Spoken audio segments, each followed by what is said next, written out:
So I've been making YouTube videos for 3 years now, and a question I get asked quite often is whether I would ever give a tutorial on how I draw, and my answer to that is, well, not today.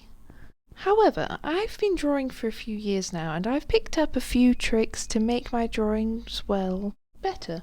So, my budding Da Vincis, instead of just showing you how I draw, I'm going to give you 6 tips to help you level up your art skills.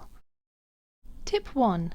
When it comes to drawing characters, the first thing you'll want to know is basic anatomy. Whether your style is highly realistic or highly simplified, here are a few things to remember to avoid your characters looking anatomically challenged. For the face, remember that the inner corners of the eyes should line up with the nostrils.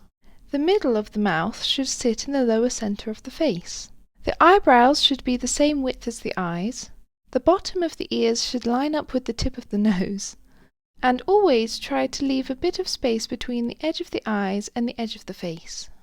As for the body, again you can experiment with proportions as much as you like, but generally remember that the elbows should line up with the waist, the hands should line up with the thighs, and the knees should be at the centre of the legs, making the thighs and calves more or less the same size.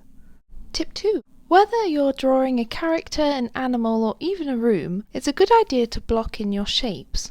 What I mean is, instead of focusing too long on one individual section of a drawing at a time, rotate your way around the illustration with simple shapes and rough sketches, just to get a sense of where everything goes and if you're happy with the pose or sizing. The last thing you want to do is to spend hours drawing a group of characters just to find that you don't have room for every member.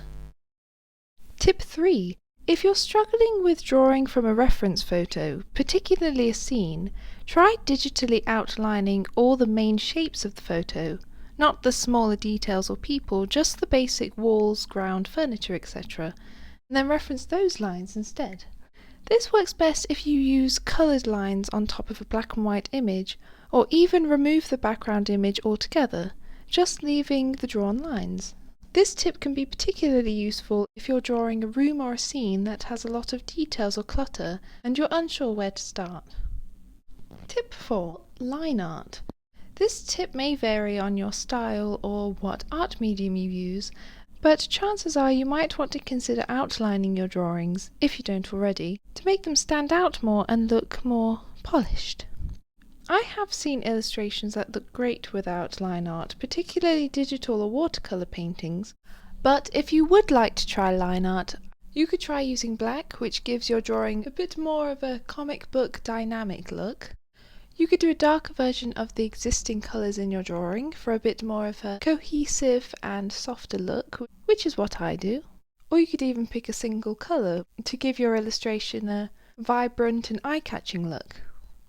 Tip 5. Another way to help your drawings look a bit more professional is to simplify them. I don't mean you have to simplify your style, I mean you don't have to draw every little detail. There's no need to draw each and every strand of hair or line on the face, because not only is that very time consuming, but can also make the drawing look overdone, messy, or even a little uncanny. Instead of drawing every single tooth, which, if not done right, can end up looking a tad scary, try just adding a few indentations here and there, whilst leaving most of the area white, just to give a subtle look of teeth without looking too disturbing. And finally, for tip 6, be your own critic. Now, maybe this is obvious, but it really helps to just look back on your old art and learn from yourself. If you're not satisfied with something, try analysing what it is that isn't working. Is it the pose, the anatomy, the perspective? Maybe even ask someone else's opinion, if you're comfortable with that. And if not, I understand. Critique can be hard to take, but it can be very beneficial. However, I don't think that it is acceptable to randomly voice your critical opinions to any artist you come across on the internet, if they didn't ask for it. And if you happen to receive a comment online that your art is bad, without any subsequent advice or reason why, then they're just trolling you and you should just ignore them. And, for an added little bonus tip, keep experimenting with your art. Keep trying new things. You can't grow if you only stick to what you know. For example, when I was about 14, I never outlined any of my drawings, and one time my mum advised me to give it a try, and, well, let's just say I didn't take to this advice very well. For some reason I was just so scared I would ruin my art with terrible line art. But after a couple of years, yes, a couple of years, I gave it a try, and yes, she was right. So, why not try testing something you haven't before? Maybe a new art style or medium. You never know, maybe you just might find something that works for you.